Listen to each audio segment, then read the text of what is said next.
Here we are at the social club. We got Paul and Cam back. Today we decided to do something a little different. We thought we would talk about some of our favorite books, favorite outfit books, that is.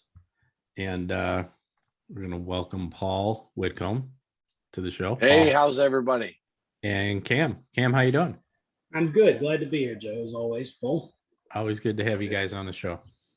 It's a pleasure to be We here. would just make it a permanent show this way. It'd be okay with me. I love it. Everybody loves it. It's just a good dynamic. I really enjoy it. Yeah, it's a good flow. Yeah. We work well together. You guys make me all look smart, so. That's the secret, surround yourself right by there. people who make you look good. That's right. Exactly. All right. So who wants to jump in on, so I guess when I look at these books, I look at them different than you guys have in the past. Like when I was younger, I would always go to these books to see to try to get information or stuff like that. When you guys look at them, what do you guys read the books for? Well, at first for me, it was just because I enjoyed the material. I wasn't really studying it. I just found it so fascinating, and to me, the first outfit book that caught my eye was Man Against the Mob, Bill Romer's autobiography. And I just ate that up. That was my first introduction to almost all of these people. I mean, not all of them because I had some connections with them in law school and stuff. But right. When I read that book, it was before the Carlisi trial, before I had any of these connections. And it was just like a page turner. I still have it. The pages are all falling out of it. It's in terrible shape, but I know a lot of people diss on Bill Romer, but I'm telling you, I love that book. I could not criticize it. I realize that now when I reread it, I feel like, oh geez, maybe Romer's kind of ringing his own bell here a little bit, and it sticks out. But I loved that book, and it is largely responsible for my interest in this area. Even if some of it is fictionalized a little bit, it was my absolute early favorite. Yeah, I know a lot of people hate on him, but actually two of the books that I enjoyed were both Romer books. So yeah. Cam, what about you? I think, Romer's got the bona fides. He at the end of the day, whatever you think about, he was there. I mean, he was dealing with those guys on the front lines. So, whether you're buying books that have, the street guys telling their story, I mean, Bill Romer, for all intents and purposes, was there on the front line. He's telling the first person account. I mean, I know what's the difference a little bit, but yeah, exactly. I mean, these guys all glorify themselves in their books, Right. They're all the top mobsters. So what's your first book you're bringing, Cam? All right, so All brought one. I've gotten a couple books lately, but this one is really, I'm using it for all kinds of stuff. It's called The Teamsters by Stephen Brill. You can see it there. Yeah. So it's written in 1978. Brill goes through and he looks at a bunch of different Teamsters. He has a section on Tony Pro. He's got a section on Alan Dorfman. He's got a section on Hoffa. And just because the Teamsters was such an integral part of the mob and where they got their financing and how they laundered the money, and this book really goes through. It's got a whole section on your father and on Gaylor. I mean, it's got details because he's a journalist. He's got really good details about how they chop things up and who was responsible for what and how the different mob families had handshake agreements on who was going to run the Teamsters. And it's just a real deep dive a guy did, and answers a lot of questions that I would have coming up about who was responsible for what and what was going on with New York and Chicago and the Teamsters. And as you read the understory, you really kind of see how they were, Genovese and Chicago were playing chess against one another with with the Teamsters. Again, I mean, it's really fascinating stuff. Yeah. Yeah, that one I haven't seen before. We were talking before we started recording. I haven't seen that book before. Yeah, it was one I think I was looking at a works cited page or something, and I saw The Teamsters by Stephen Brill. And it's a lot of times how I get ideas for books I want is, you read the mob papers online or the testimonies and stuff, and they always have the appendix, and they've got hundreds and hundreds of books and articles and everything. So it's a good place to go is to just look at one of those government documents, like we've sent around, President's Commission. It's got a whole section at the back on appendix, and then it's just book, article, all kinds of stuff. I mean, so I've gotten all kinds of information just by going through those. Good. And you You're figure, not, you're on silent, Paul. I'm sorry. You'd think I know how to use Zoom by now. Thanks for showing up to the show, Paul. Okay, Paul's here. Everybody welcome Paul. Paul, thanks for coming.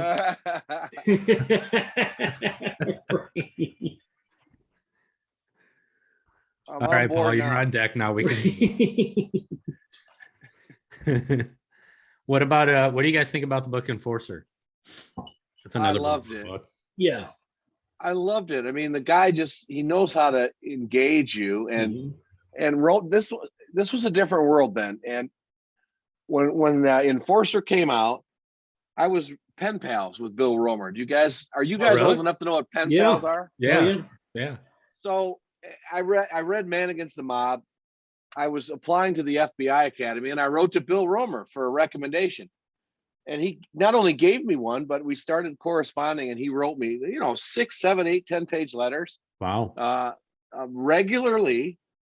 And he was coming to Chicago to promote the Enforcer.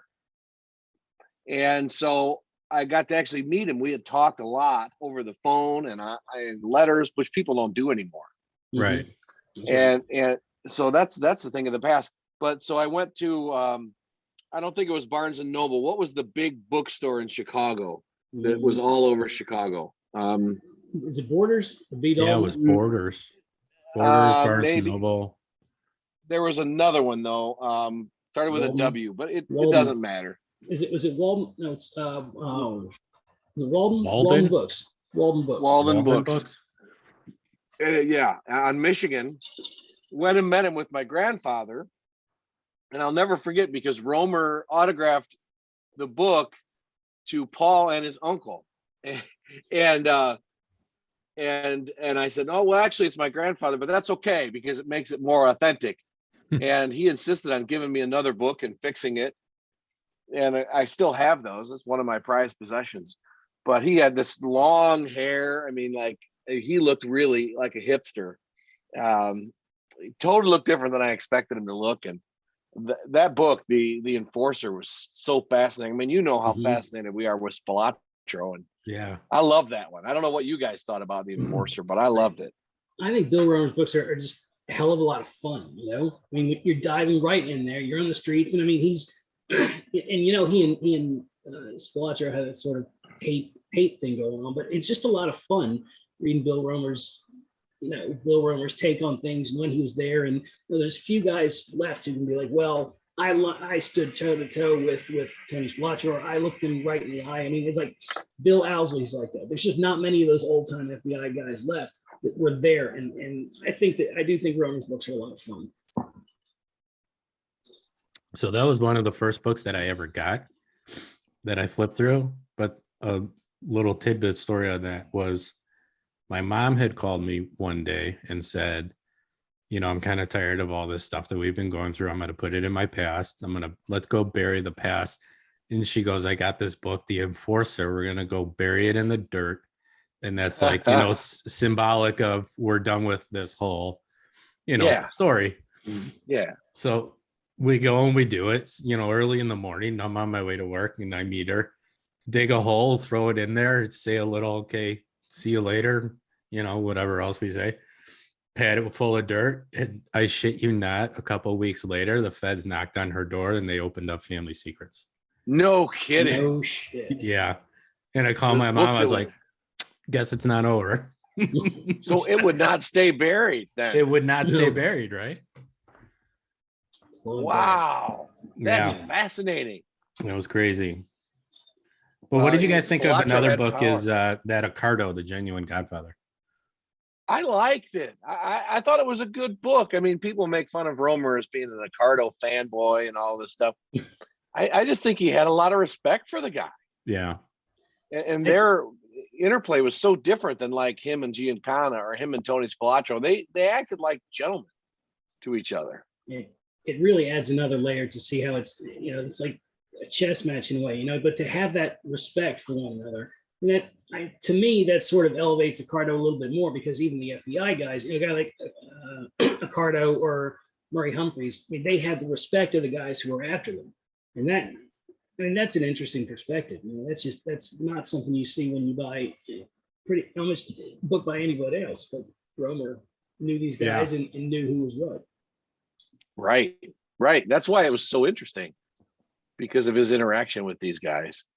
And I don't think it's necessarily a realistic picture of who Tony Accardo was, but he was almost like the gentleman mobster in Accardo's eyes. But don't you also find in most of these books that if you can't really base off of one book, if you get 10 books together, you kind of sift through the crap and get some knowledge and take a little knowledge from each book. Yeah, I think so. And I think the picture of Accardo that emerges is of this fairly sophisticated guy. But I think a lot of that is just because he kept his mouth shut. Mm-hmm. When you look at him testifying before the Senate, the Labor Relations Committee in the 80s, he's not this eloquent guy at all. I mean, it's just, I decline to answer. Mm-hmm. I can't remember. I decline to answer. He's got that accent, and he's really not all that eloquent. And I think, this is a theory of mine, I don't think he was very good at reading or writing. I don't think he did either one very well. He might not have been. A lot of the older guys weren't. Yeah. Right. It's not like they stayed in school and graduated. No, and English wouldn't have been his first language. So. Right. But also, he was no dummy. dummy. 6th grade. Yeah. He was not a dummy at all.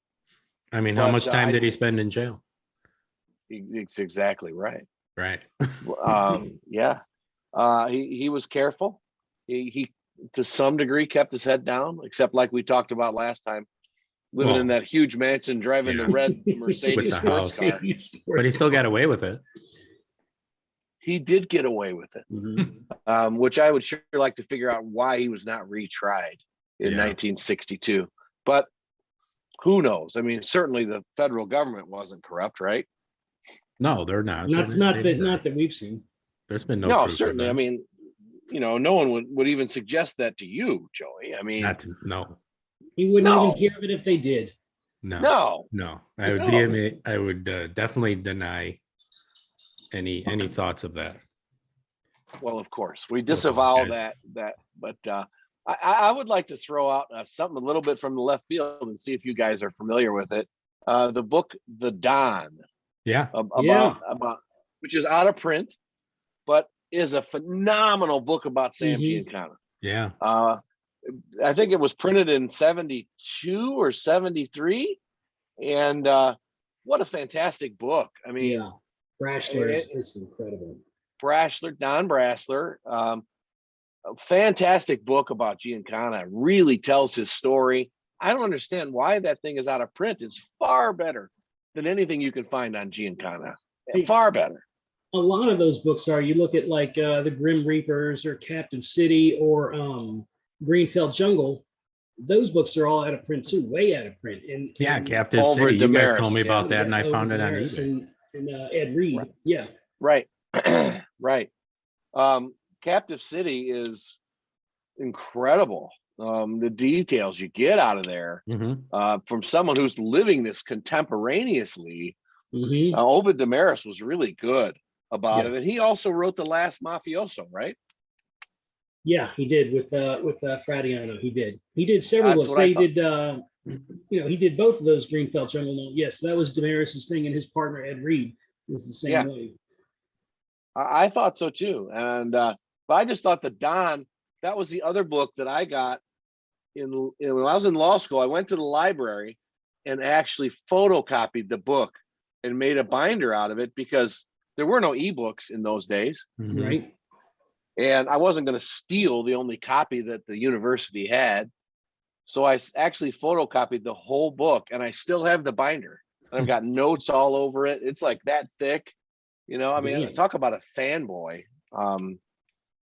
Yeah, that's one of my all-time favorites. That's right up there with Man Against the Mob. Mm-hmm. Yeah, The Don is an incredible book, and it's one you really got to dedicate yourself to sitting down and reading, because, like you said, there's so many cross references and here and there, and he went so deep into that information. Anything contemporaneous, Paul, I'm with you. That's where you got to go. The stuff that was written during the time period. Yeah, I agree. And another one that's so informative about Giancana, talk about taking several books together, is Mafia Princess that Antoinette Giancana wrote. Yeah. There's that anecdote in there about how she was at Tony Accardo's house and she left the porch door open and he barked at her about, what, are you born in a barn or something like that? And I thought, you know, there's a little insight into his temper and his temperament that Accardo didn't see, because Accardo didn't want Romer to see that side of him. Mhm. But he was really pretty cranky to the Giancana kids, from what I read in Mafia Princess. Can you imagine what they had to deal with on a day-to-day? I mean, you deal with, like, you know, the stuff that you deal with, like, in your office, and then think of what these guys are dealing with. That's probably why Antoinette turned out so stable. Yeah. And the bullshit people that you're dealing with, and the, you know, half-ass ideas, and Right. And think of each one of the stupid people you deal with throughout the day, or somebody who, like, might kill you if you took the Right. wrong step. Right. He is exactly right. If you take there's no step, HR you're right. department. Right. Yeah. It's the bottom of Lake Michigan. That's weird. No, it's about Or Lake Mead, right? Right. Yeah. Lake Mead. Yeah, I forgot. Get those metal detectors going. Oh man. I think that was Pappas that they found. I'm thinking that's who that is. You think so? And that, Yeah. yeah, I think it probably is. You think he Well, I don't dressed know if like we'll that find and out, bought his shoes at Kmart?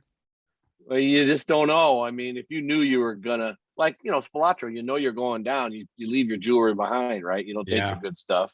Right. Who knows? Who knows? I mean, he was lured out. Someone wanted to buy his boat, right? So you're going out to show somebody your boat. You're going to wear crappy shoes. Right. You're already out there. You know, right? So I think it's probably him. Think of Not how to get many off more topic. they'll find, though. Yeah. Oh geez. Really, we maybe find Russian Louis eventually. All I can think of when I first saw that break, you know, about the barrel, I was like, man, that reminds me of that episode of Dexter where they find the dumping grounds in the ocean. It's just a sea of bodies. Yeah. Like, that's all I can just imagine what they're going to find down there. Well, you know, this body was probably dumped there not long after Johnny Roselli was stuck in a barrel in Biscayne Bay in Miami. So who knows? It could have been Schweiss. I mean, wasn't it Schweiss that did Johnny Roselli? That was a supposition. Yeah. And cut his legs off and stuffed them all in the barrel. Make sure he fit. Yeah. Those barrels are tight. But, you know, Yeah. that's the same thing that happened to Jimmy the Man's father, Sam Marcello. Yes. He went to collect some bad checks that were written on him by Sam Rantis, a counterfeiter. He went to meet with him, and then they disappeared. And they found him months and months later in this pizza parlor up on Western. That's a bucket of Parmesan. Yeah, right. Stuffed down into a bucket, and Joe Versace was so big that they had to cut his legs off, and they just had him in a baby roof box, stuffed under the steps. And those things had sat in the back of the pizza parlor for months, and they just liquefied in the barrel. Yeah. Well, what are you thinking? You know, someone's eventually going to find a body when you're doing that. You know, by the time they found it, though, Rantis and his whole crew were dead. It was crazy because they disappeared, and Marcellos didn't report them missing for, I don't know, until February, I think. And because they were trying to deal with it themselves. And then I guess the day after they did habeas, they thought that the police were holding them. Yeah. So they waited a while, and then the day after they went and reported him missing, Rantis was going to bed. Why wouldn't they keep the barrel, though? You know, that's an arrogance of I'm never going to get caught. You know, look at during Family Secrets, they found one of the work cars was in the what was it? The Willowbrook Police Chief's garage. Yeah. Michael Corbett. Yeah. He- Still had ski Yeah. masks in the trunk. Right. Right. I mean, His that's- book was interesting too. I That's enjoyed sitting his in a book. garage for 40 years. Hmm. So you think they're taking it out on the weekends to like the Dog and Suds car show?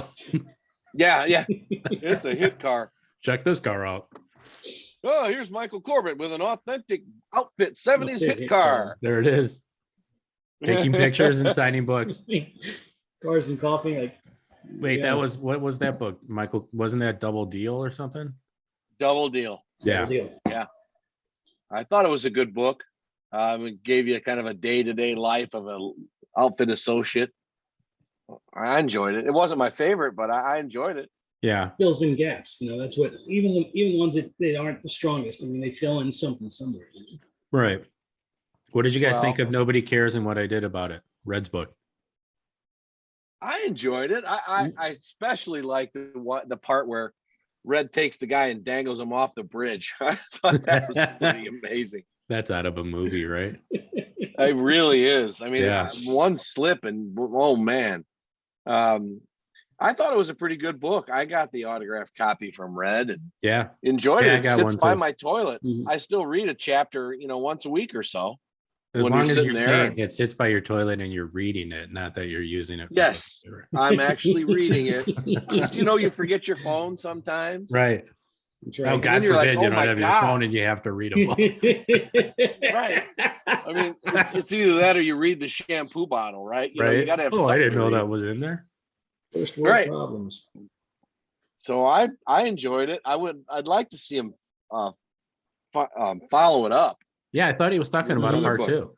He says he's got Yeah. enough material. He's Well, definitely got enough yeah. material. Yeah. Mhm. Yeah, I there's a think he's lot got it more put that can be down. said. Yeah. A lot more that could be said about that. I would love to see it happen. I don't know if it's going to happen or not, but as long as I've known Red, that book has been about ready to come out. So Right. I don't know. Mhm. I really don't know.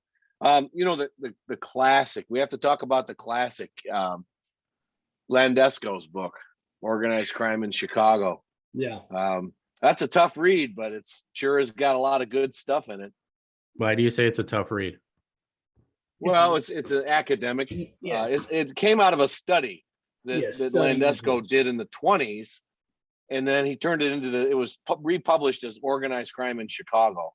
Oh, so it's And so more it's of an really- academic book. Yeah. Yes. Because Oh. he was a real academic. So I mean, Okay. it gives you insight into the numbers and all kinds of stuff, but it's not like a fun read like a lot of them. I mean, No. I like looking on the side by side and the immigrants and what but it's not like when you just pick up and read in a weekend.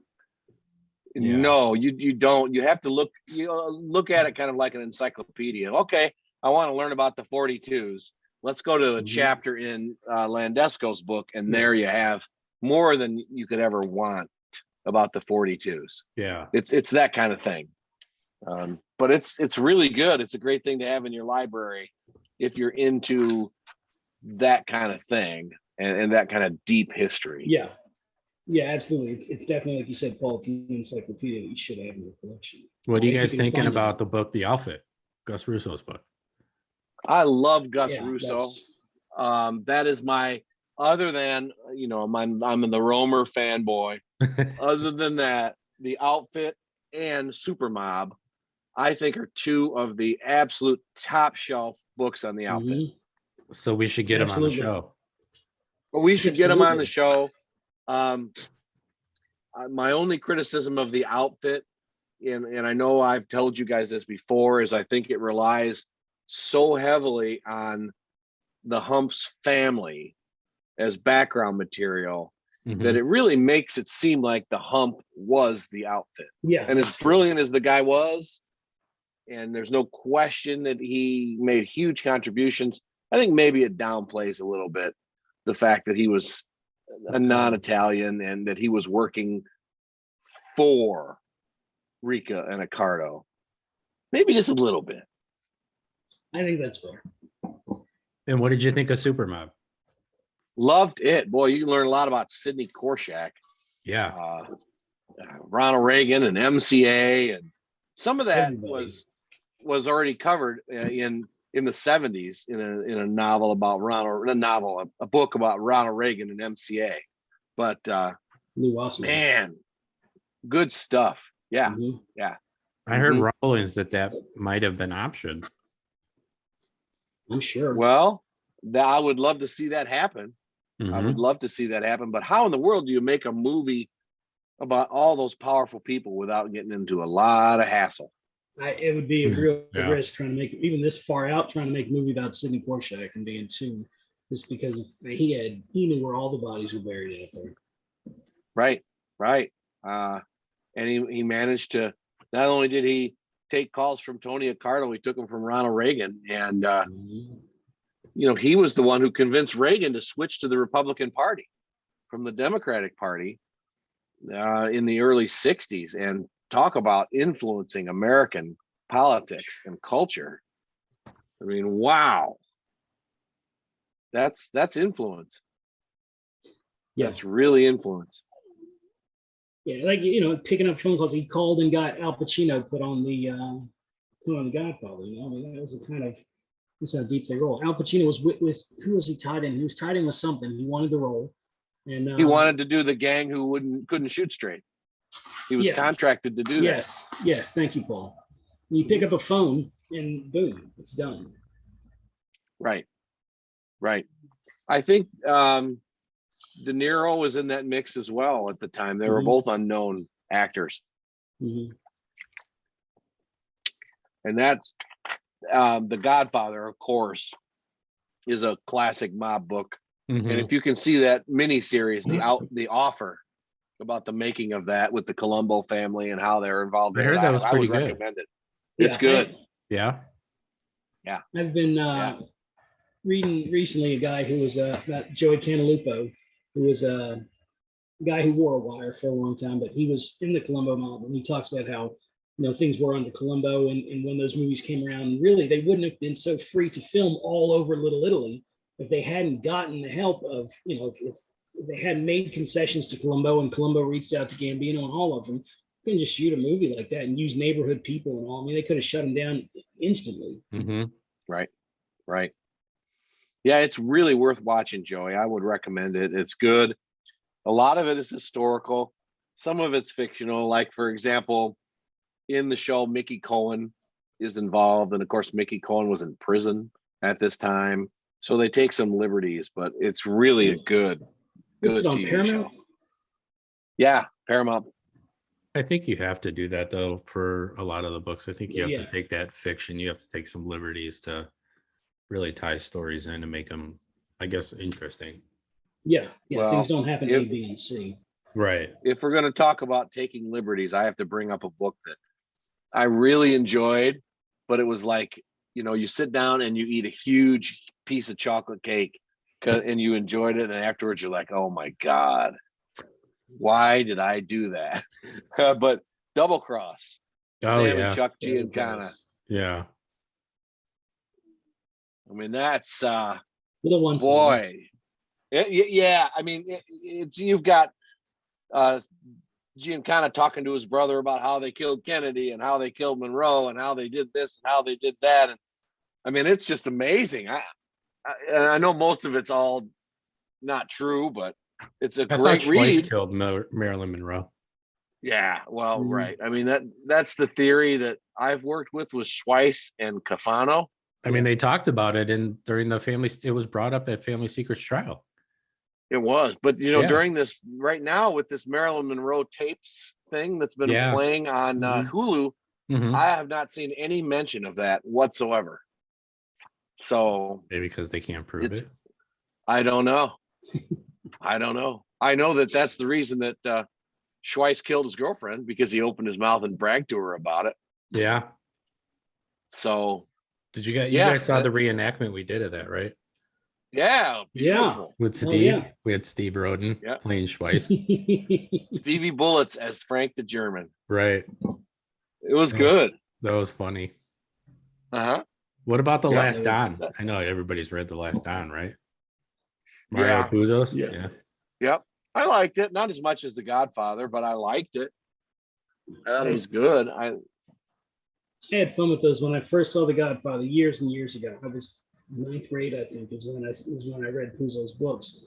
And yeah, it's fun. And you figure he's just a guy. Puzo was just a guy who was trying to make a buck, and so he came up with he jumbled all these stories from the web and stories from people in the neighborhood and all. And he did a damn good job.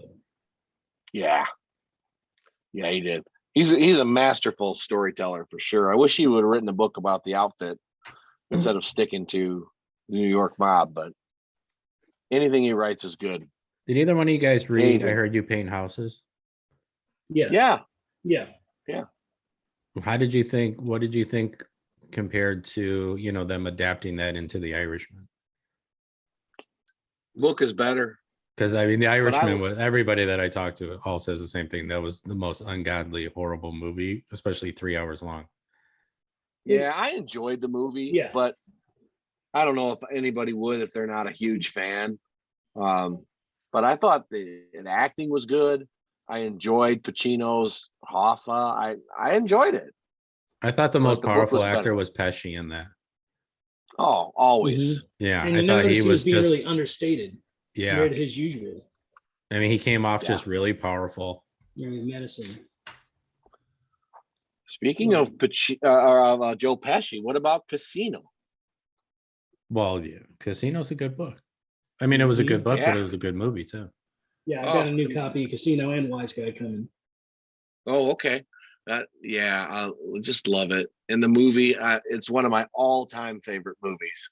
And Mhm. I would go out on a limb and say it's the best mob movie ever. Are you No, talking? I'm up there. Are you talking next to Goodfellas?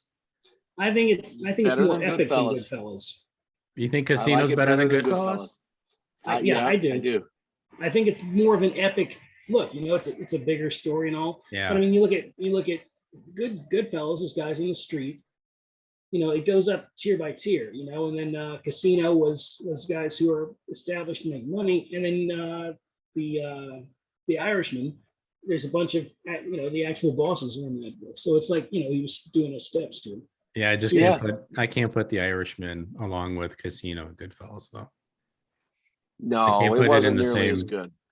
It's much more it's more sort of an easy movie to watch. Goodfellas, I mean, you really got to steel yourself to sit and watch the Goodfellas and his whole life on. I mean, that movie gets me every time. Just that cocaine, his descent, really get in the pit of my stomach, get all, tense about what's going to happen to him and his family.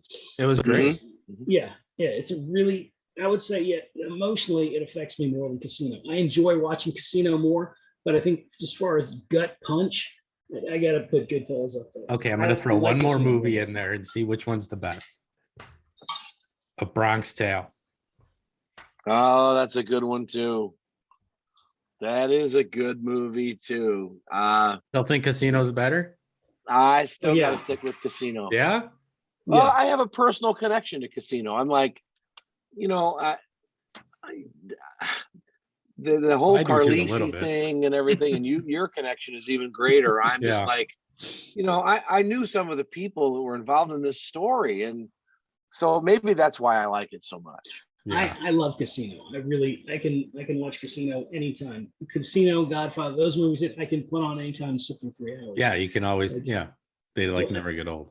A lot of times Yeah. what I do with The Irishman is I just put it on in the background and then I can write and I can do whatever because I don't have to worry about what's going on. The screen. I watched that. I struggled through that. I couldn't do it again. There's no way I could watch it again. I Yeah, like it. Just couldn't listening do to it it. while I work. I've right. I can't even count the number of times I've seen it. Just Yeah. leave it as a thing. And I like it too. I can watch it or I can go back to doing my work. I do like The Irishman. I don't want to say it's not Casino or Goodfellas but I mean I think it's a fun movie. I'll say that. I think it's a fun movie. I agree. I thought the acting was really good. Yeah. And you're right. Joe Pesci is phenomenal in I it, thought like he he was is in just- everything. Yeah. And I really liked Pacino in it. I thought he was great. Pacino was great in it. Yeah. Have y'all seen Hoffa? The old Jack Nicholson? Mm-mm. Yeah. That's like a a real left turn, a lot of fiction in that movie. You know, David Mamet, who wrote it, he really wanted to create Hoffa as an idea, and the details behind Hoffa's life weren't as important, which sounds weird, but if you see the movie, you'll see it's more about Hoffa's beliefs and stuff. And I think that you can see how Nicholson played Hoffa. Al Pacino, you know, Nicholson tried to get Hoffa down, get his voice, get his acting, get his movements, get everything, and just mimic. And what you see that Pacino did was sort of take an idea of Hoffa and sort of meld Hoffa into Al Pacino. I mean, it's really interesting to see these two people play the same guy and play it so differently, and yet they're both spot on. Right. That's a really good point. It's a really Aren't they good getting point. ready to do a dig again for him? Aren't they always Well, they doing are I thought that? there was something new though that came out that they were getting ready to do another dig out on the East Coast. Could No, be. I've got Contract Killer was written by a guy, and that's where they got the idea that he's buried in giant stadium. Right. They hauled him all the way back. That was I got the book that's from. It came out in the early '90s, I think. And yeah, I don't know why they would haul him across when you got so many places to get rid of things in Detroit and Detroit, Chicago, Cleveland. I mean, everywhere. I don't think along they're the way, ever you got going to plenty find of- him. No. No, I mean, look at Detroit. It's full of this industrial Oh, yeah. wasteland. Places to get rid of him. I doubt he ever left Detroit. No, him I in a doubt he meat left grinder. that block. Right. I vote for the meat grinder. You're probably right. You're probably Right, right. I have to do a selfless plug for good books. Fantastic Deadly book. Associates. I had to bring I that got one it. up. I couldn't Oh, do it yeah. without. No, and that's like with Casino, I thanks to you, I have a personal connection to the people at the heart of this story, and it makes it a real favorite for me, because I know you and I've lived through the documentation of this story with you. So Yeah. it's got a real personal significance to me. And I I think people greatly would love appreciate it. you letting me come in on the documentary and, take some of your time away from you. Never seen Paul on the screen so much. That was a little bit of a shock, but the power of television, right? Yeah. Well, it's that a lot was- different when you're sitting in front of a big screen, isn't it? It was Oh my bananas sitting there God. and looking up. So that's the only time I'll ever be on a big screen unless it's like wanted for something. But I mean, that was really, really powerful to see. I don't know. I think you'll Yeah. probably be on another one. Just saying. Well, we I'm hope working on so, but Yeah. I don't know. What a great experience. The only letdown was that you were not able to be there, Joey, and that Mhm. was a real letdown for all of us because it Yeah. was your moment. Everybody's texting me, where are you at? Where are you at? I'm at home. Right. Uh-huh. What's going on tonight? That's really funny. Yeah. You're not at home. Where are you? No, I'm really at home. Yeah. Yeah, your narration, everything. I can't say enough good about that. They re-aired it not too long ago. Yeah, it was Twice. on again, and then Twice, they yeah. take it. I don't understand how they do things at that place, but because I've got the Reels channel and it's not on there. no, it's not on. They're gonna next time it comes out, it'll go to streaming next, but Yeah. they don't tell you when. They don't give you any idea of when. Mhm. So it could be next week, it could be next month. I don't know. And which I don't understand. I mean, they paid good money to get it done. Like, why the hell wouldn't you put it out and let people watch it? I don't know. Mhm. It I did don't get know. really good reviews though. Like they had some. They said that the watch on it was in the high six figures. I'm Yeah. sure. For the amount of people that were watching every single time. So that tells you something. That's pretty good. Yeah, absolutely. It's a lot of rewatches too. Any of you guys Yeah. read the book Five Families? Yeah, Yeah. What did you I guys did. think of Yeah. that? I thought it was a hell of a lot of fun. I think that's sort of the New York equivalent of Gus Russo's The Outfit. I mean, what Selwyn Robb did with that book is it's really just going family to family to family and show where they tied in. Oh yeah, I really liked it, and it helps me sort of understand the fundamental differences between New York and Chicago and why there's so why it still goes on basically in New York, like a lot. But they have so many immigrants coming in and such a large Italian community. But it really, just looking at the two, how they're more formal versus Chicago, it's more, just down to business. It was really interesting. What do you Yeah. think with that, the difference of New York and Chicago? New York, you got the 5 families. Here you just have one big Italian population. Population, let's call it. What do you think operates better? Well, New York is still around to some degree. I think Chicago's not, and obviously Chicago took advantage of a lot of talent by not being so bound to the old Sicilian mafia. Yeah. I mean, Capone himself was Neapolitan, right? Yeah. So, but of course, Accardo, Giancana, Rica, they were Sicilian. So I think that it worked really well in Chicago. Look at the genius that they brought in with Humphreys and Guzik and Gus Alex and Lenny Patrick and all these other guys. And Yeah. they didn't do the ceremony thing until maybe the late 70s when Carlisi wanted to do it. And Carlisi was an East Coast guy.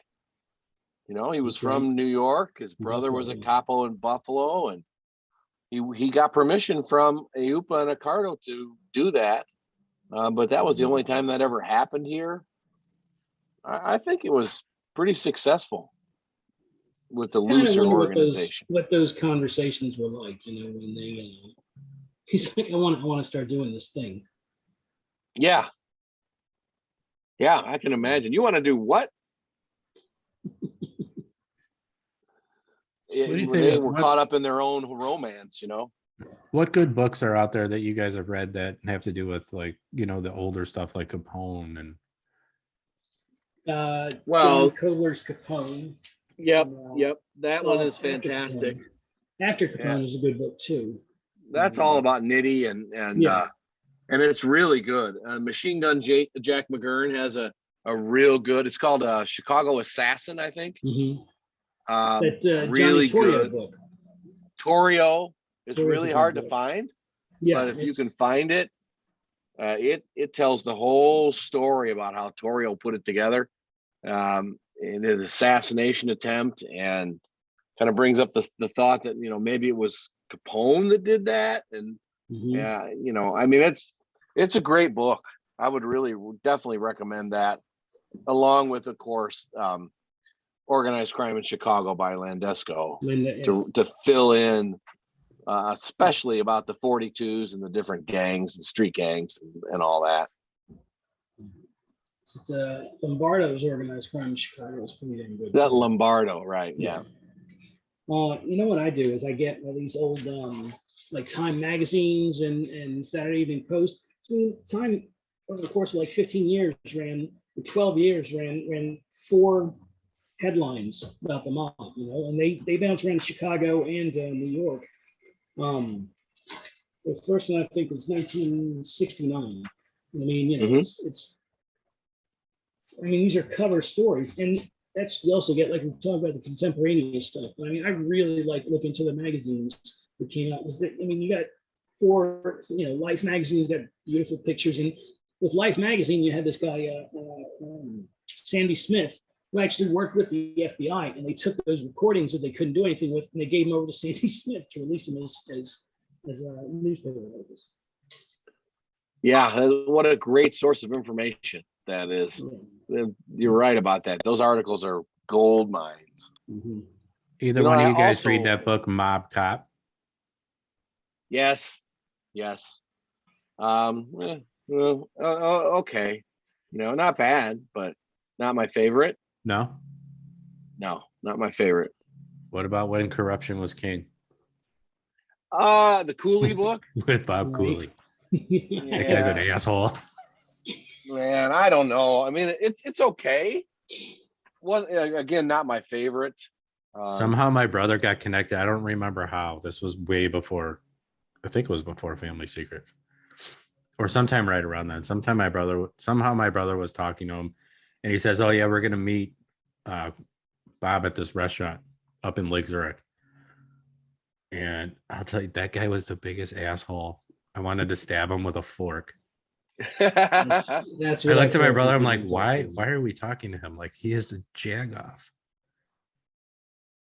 Yeah, that's what I've heard from several people who knew him. Or have dealt Not with my him. favorite book. What about Everybody Pays? Have you guys read that? Yeah. Mhm. Yeah. That's good.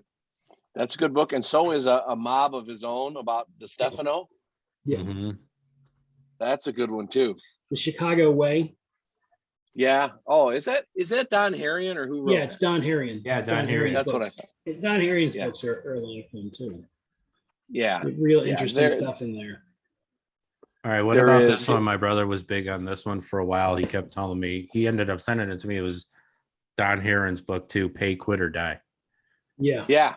Yeah. I like Pay, Quit, or Die. Yeah. Big I thought Brother it was a good book. Some of the ones written by the FBI guys I really didn't care for as much. What was it called?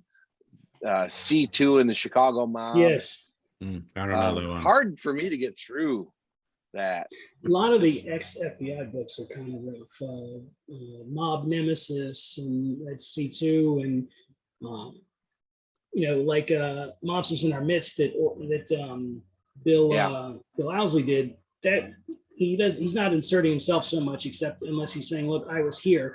A lot of the FBI books, you kind of gotta separate too much of it because the FBI is really good at publicity. Yes. Yeah. I just Yeah, didn't like the publicity, you narrative said? style too much. Did you say the FBI is really good at publicity? Mhm. Yeah. That's Ma Barker. I mean, come on. And they make up. Right. I Right. know you. It's hard for you to believe, Joe, but they tend to make things up to suit their narrative. Who does? No, I can't. No. Who? You? The FBI? You're saying? Come on. Damn, They don't do that stuff. I No. know you've had the best of experiences, but They never do stuff that's like been that my to fit take. their narrative. Are you kidding me? Come on. That was What uncalled for. about- Take it back. What about All American Mafioso, the Johnny Roselli story? I haven't Yeah. seen that one. Is that It's good. Yeah, I've never. That's the one that just came out. No, Not too long ago, or- it came out in the early 90s. Yeah, some of the book about Roselli just came out. That's what I was saying, but I've not seen that one, All American. But, It's really worth reading. It talks about how he got started and how he came up with the boys in the outfit, went out to Hollywood, who he mixed around with, his wife, the movie star June Lang, and how he was hanging around with Harry Conn and all these guys. And it's really interesting. And it's also a look at the golden age Hollywood. Mhm. And Roselli, of course, enlisted in the Army and showed up at the Hollywood extortion trial in his Army uniform, trying to get sympathy. The judge ordered him to take it off, but really not a dumb guy by any stretch of No. imagination. And he was one that could go in. He could go in the straight world, or he could go in the criminal. I mean, he wasn't dropping who he was, but he knew how to. A lot of these guys, you've seen interviews. They don't interact with non-street people that well. Roselli was somebody, he could weave in and out, and people liked being around him because they knew they were getting near the gangsters and all over. Right. It was that real. They were enamored with Roselli when he was in Hollywood. Now, didn't he get convicted of the Friars Club when they were stealing Mhm. all the money from the like Bing Crosby and all these guys just trying to play cards, and Roselli stealing from them? Stealing from him. Yeah. Yeah. And there's a lot of good about Roselli in The Last Mafioso. There's a lot about Chicago in The Last Mafioso too. Yeah. Um, Yeah. What about any of Fabiano John says he was Drummond's good. books? I have not read any of those. I would like to. It's Yeah. just down on my list a little bit, Yeah, he's got. but he's got a I would couple certainly of them. like to. He tells Yeah. a hell of a story. Yeah, that guy. I'm telling you, that guy is sharp. Like sharp. Yeah. 90 plus years old, and he's still sharp as fucking first day he was a reporter. Yeah, there's no question. His mind is still in really good shape. Mm-hmm. He's got a lot of knowledge up there. But I have not read the books. I want to. There's just only so much time in a day. Yeah. So Now I'm waiting for Chuck Gowdy to come out with something. Oh, yeah, well, yeah, I'll Mob rush Boss 1 through 1,000. I'll rush to buy one of his books. He's gonna Talk name about toilet Joey as a paper. mob boss. Poor Chuck. Talk about Mob toilet boss. paper. Yeah. That's another guy. I don't know. Not a fan. Well, no, he wasn't a fan. Get out of here, Channel 2. I love that clip.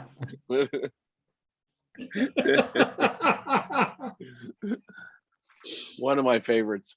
Yeah, I haven't read those yet, but one that I really did not care for that much was War of the Godfathers by Romer. It was his shot at fiction. I wasn't. Yeah. I read that after I read the Man of Honor, the Banana book, Right, years right. ago, and Right. part of it is just reading it and knowing that it's not that just going from reading his books where he was there to like a book that's almost totally fiction. Yeah. Yeah. It just I don't know if I didn't like it. It just felt wrong because it was. I mean, if I'm looking to him, I want it to be something that actually happened.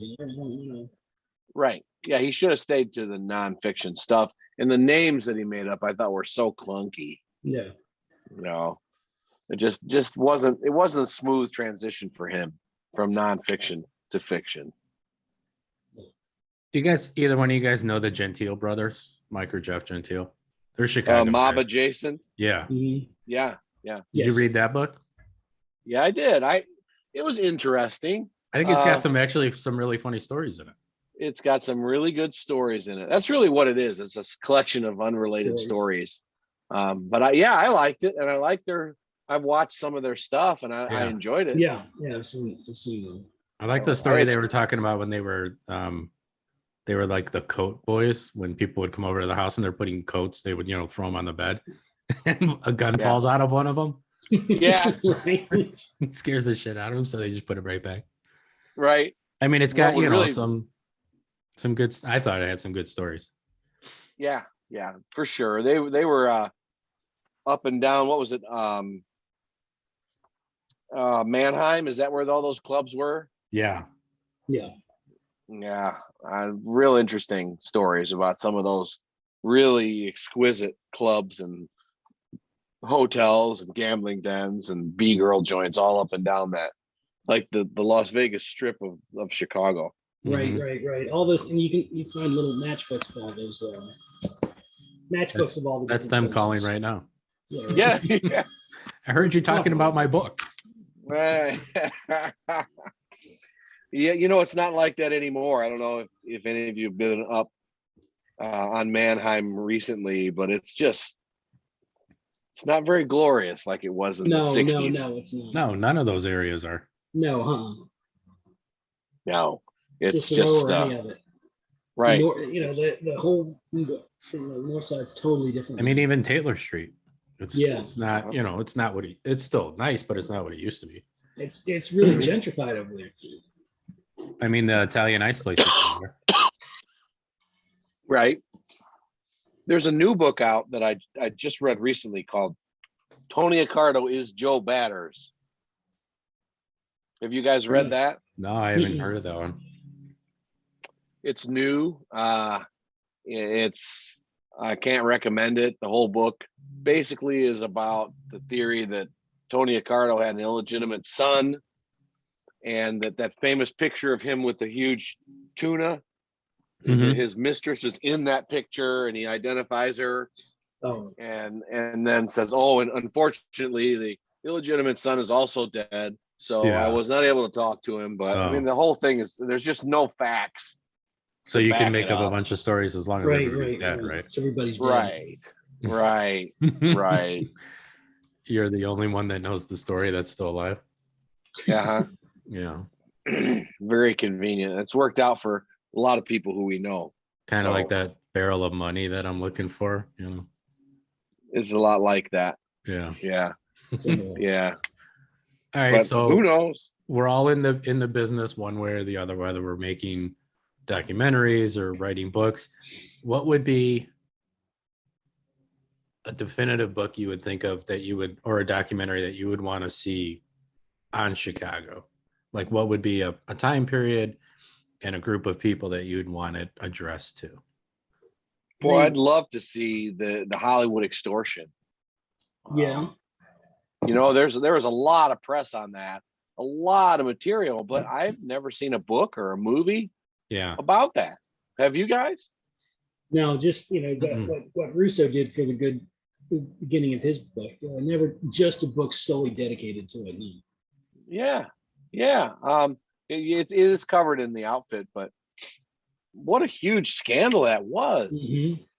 You know, and it was the first big mafia trial of like later years, like Family Secrets or the Commission trial or Straw Man. It was the first of those. Yeah.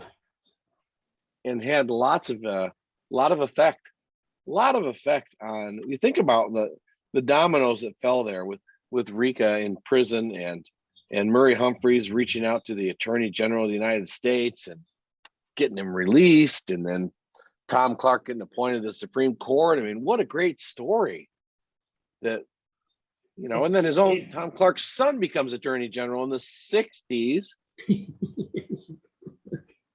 Similar problem. He yanked all the overhears, the wiretaps on the mob. Mm-hmm. Yeah, that's right. Isn't that interesting? Like father, like son. Just a favor for a favor. I guess so. I mean, I would like to see that and the Accardo burglary. Those are my top two.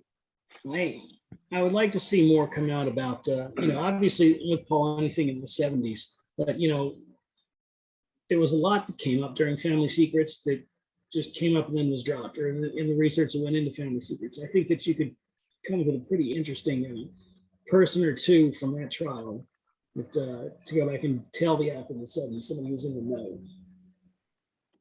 I feel like there haven't been enough books about guys who are like in the 70s in Chicago. I mean, basically up until more recently, you don't have much. And I would like to see somebody who was on the street or who knew those guys, like Pescelli and dealt with him on the front, like, the Wild Bunch, or, Yeah. Ronnie Jarrett. Yeah, Ronnie Jarrett. That was one thing I did like, even though there's brief mentions. I liked in Calabrese Jr.'s book when his father was telling stories. I mean, however, in whatever capacity, there were certain names that came up that were guys that I know his father would have known, and just little windows into what those guys' lives were like, just day to day, and how they interacted with one another. I mean, I guess he and Butchie didn't get along. I mean, that's a pretty interesting detail, I think nobody got along with Butchie, but I mean, it's just interesting to hear about one person's firsthand account. Right. And didn't they pair up Frank Sr. with Sam Anarino to do his collections for a while? And that didn't work out so well either. Not for Sam Anarino. No, well, they eventually, he said, Calabrese Frank just came right out and said, "Get me away from this guy or I'm going to kill him." Yeah. So, and that of course is exactly what wound up happening, whether that was a chop shop casualty or what it was. I think the 70s are always fascinating with the amount of power they had.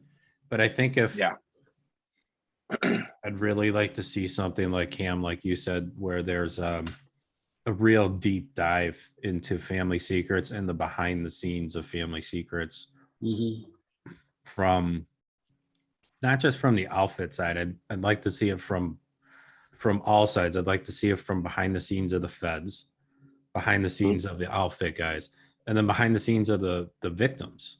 And the stories, like some of the victims are 30, 40 years, and all of a sudden all this shit comes back up. I'd like to see it kind of like a deep dive into all three sides of it and somehow tie that together. That was the thing about your book, Joe. That was the first book really that dove into, the victims of organized crime and tell their stories too, instead of just it's a statistic or it's just a name or it's just there are 18 names during. It really went behind the scenes and saw this is what happens. This is what the outfit can do to families. This is what it does to people. Period. I thought that aspect was fascinating because it hadn't really been done before. But what I found really fascinating about that, what you just said, is I was talking to somebody else, and Pat Spilotro had come up. He'd recently passed, but he had come up, and I said, "Man, me and Pat are just, fire and gasoline. Like, we don't mix good together." But I think what's really interesting is you can look at it as both sides, as Pat fully in his head was a victim, and along with the same way that we did, just continually dug, trying to get answers, and that's all Pat really wanted was answers of what happened to his brother. And that's all any of the other victims wanted, what happened to their loved ones, whether they were outfit guys or not. They just wanted answers, and I think that's what was fascinating about it is once the person's killed, everybody's a victim, and they all want an answer. It doesn't matter if your brother was one of the most notorious killers, which him and I had big time words about, or whether somebody else was a victim and got blown up on the highway or whatever. But don't you think that by trying to get behind the surface of family secrets and the other 18 murders that apparently they had the information on, you're going to run into a lot of resistance because of whatever reason there was no family secrets to, and lots of other things never happened. We can speculate on that, but that resistance is still going to be there. I think that stuff needs to be talked about. I 100% think it needs to be talked about, because I think a lot of people in the general public, or even people that follow, you call mobologists, whatever you want to call yourself, people that follow it, they don't fully grasp how bad the government is compared to the people they're going after. They will do some dirty fucking behind the scene, under the table deals to get the murders. What did they prosecute? It was 18 they prosecuted or something like that. So those are the ones, but they had all the information on 18 more at least that they didn't touch. Right. What was their criteria for deciding? Just to get those 18 to protect other people that had something to do with the other ones, whether they were on the government payroll or what it was. And that's what I'm saying. Pretty cool. But those choices are made. They're not swimming with the swans here. They can't find an informant deep in the Chicago outfit that is going to be a real stand-up citizen, right? Or pick a nun. They're going to have to deal with who they got to deal with. And we could speculate on that. I'm sure we will in future shows. Oh yeah. But I think the other thing I think people don't always fully understand either is the amount of money that they spend on these trials. Oh yeah. There's another trial that I'm putting together for a show. It's of a motorcycle club, and the ATF and the feds dug into this club hard. And they spent tens of millions of dollars. And there's records that's actually proven that the ATF killed one of the motorcycle club guys. Jeez. Not only did they get away with doing that, but they spent, I'm telling you, it's in upwards of $20 to $30 million to go after a motorcycle club. This is not a huge, 1% worldwide club. This is a small little motorcycle club that they went after. Yeah. I don't doubt it. Look at the trial of Gotti. They made a deal with Sammy Gravano just because, they make a deal with whomever to get Gotti because Gotti was making him look stupid. Right. You got Sammy Gravano, who's responsible for 18 murders himself that he either took part in or he orchestrated. And then they get Gotti, and Gotti hasn't, I don't know, imagine Gotti killed as many people as Gravano went on, but because he was that boss and he wanted that notch in their belt, and he wanted that high profile, that was what did it. Yeah, and that's right. So they made deals with anybody. And Rico's pretty, Paul and I had the conversation about the Rico law before. I'm not a big, he's right. It does what it's supposed to do. I don't like the way it does it. It does, but I don't think it does it the right way. No. I've sat with I've sat with feds, I've sat with ATF, I've sat with outfit guys, I've sat with motorcycle club guys, and every single guy will tell you the same.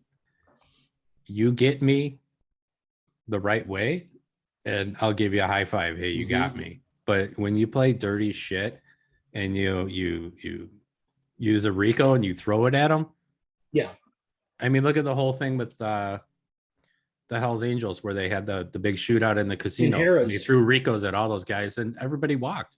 Almost all of them walked. Yeah. And all the charges were dropped. They spent years of money. They had that Jay Dobbins and some of the other guys in the club. I mean, millions and millions of dollars. And then then most of them walk. And Dobbins, his career got ruined. I mean, destroyed. Yeah. Those millions, that's our money they're throwing. Right, exactly. It's our money. And what is the, I understand you want to get crime off the streets and whatever, but I mean, there has to be a cost benefit analysis, I would imagine. Yeah. Right, for sure. Well, as we usually do, we run off of the rails. Our conversation. So books, huh? We'll pick that up for another show. Yeah. But yeah, I would, keeping it shorter on this answer, I'd like to see a deep dive into family secrets. Mm-hmm.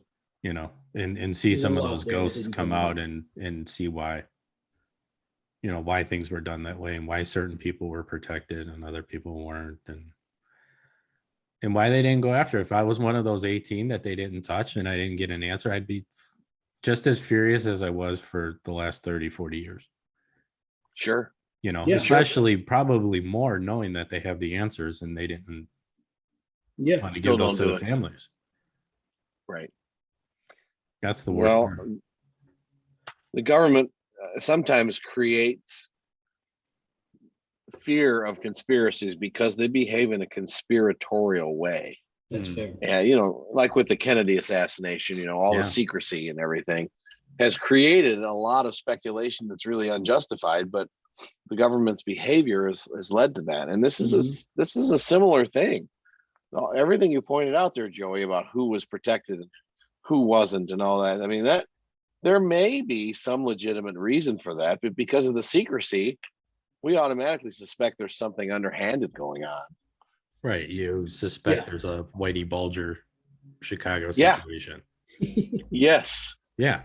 And I've seen cases with the FBI, it's just as simple as, well, we couldn't verify the information, so they don't want to turn it over to families. And that's fine.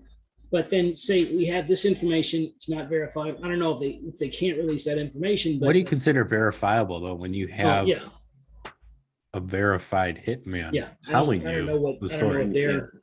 Yeah. Like how else do you verify that?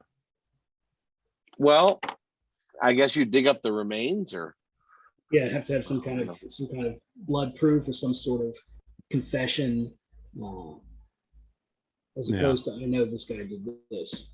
Yeah. And I think that's probably their reason for a lot of it, why they haven't come out with a lot of information they've had. I know there's a guy, K.O. Konigsberg, who was a hitman for the Genovese family.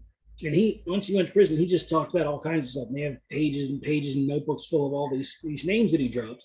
But when his nephew was doing the research into him years later, he was going through the FBI's paperwork. And he's like, well, why didn't anybody contact these families? They're like, just sort of shrugged it off. So he started reaching out to families and saying, look, this is something my uncle said happened. That someone's, just giving them the information, just any kind of closure. I can't imagine what it's like to go that long, Joe, and not have any kind of closure. It consumes your life. Yeah. I bet. It completely consumes your life. And then you meet other people that have had quote unquote normal lives. And it's like, wow, what's that like? Right. It's like, oh, wow. Okay. Yeah. Yeah. And you're right. And then a lot of people say, oh, well, it doesn't, or, you just have to deal with it and get past it. It's like, you literally can't, it becomes like an obsession. My father died in the yard. I saw it. I know what happened. It was heart attack, all that stuff. And it was in front of me. So it's like, he's dead, but I know the mechanics of it. I know what happened. Right. It's not something somebody else had control over. And then they seized that power for me to know, to have anything. And so it's. Yeah. Yeah. Or then you get some sort of what they call closure from a trial, like we did. Mm-hmm. But now for the last 3 years, you get a shitload of new information coming out and new names and people. And this is the real scenario. And then it's like, oh, you start digging in just, like you did for the last 30 years. because it's all these new leads and new trails and new people, and you know, that makes sense, and you tie together, and it's crazy. Yeah, it's crazy. Yeah. I can't imagine the people that were named that didn't get any kind of anything, you know, any kind of closure. Yeah. I can't imagine those people. Me either. Especially if either. you sat for 30 years waiting for it, and then you go to trial, and then they're Mhm. like, oh yeah, we're not doing that one. Right. You know? Yeah, that would be torture. Right. Oh, Well, that just Well, guys, crashed I the am, train. yeah. I mean, I don't even see the rails. They're so far behind us. Right. We're okay. I don't know where they were. completely off. So, anyways, for the best book written, Deadly Associates, go out and buy it. It's on Amazon. Clearly, Deadly Autographed Associates. copies are available. We're gonna do some movie posters too from the show. Yeah. Yeah, I'm Oh, gonna have cool. a couple that we can get Good. out, and I'll get them out to you guys soon. Fantastic. Yeah, I have like a small. I don't have a lot of them, but I got a small stack of them we can get out. Awesome. All right, Love we that. will figure out our next show, and we'll be back soon. Yeah, gentlemen, sounds Thank you good. so much, guys. It's always Thanks, great guys. to visit with you. Appreciate it. Appreciate it.